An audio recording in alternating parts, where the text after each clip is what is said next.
بشكل عام إحنا ملينا من القساوة، ملينا من الجفاء. يعني إحنا بعد فترة، حقيقة بعد فترة كورونا نفسياتنا كلها تغيرت.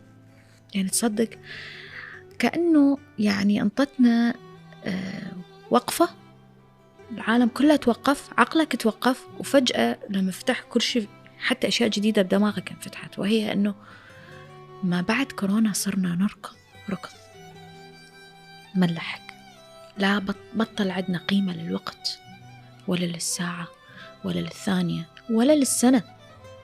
ما عندنا وقت، نركض نريد نلحق وكأنه خايفين الحياة ترجع تتوقف، لأنه شفناها بعيننا. إحنا ما كنا عمرك كنت تتوقع العالم كله يتوقف ويفضل. هذا الشيء وعب داخلنا، فخلانا بالتالي سريعين وشوية قاسين يعني ما ننطي فرص بالحياة لغيرنا، نريد إحنا ناخذ كل الفرص.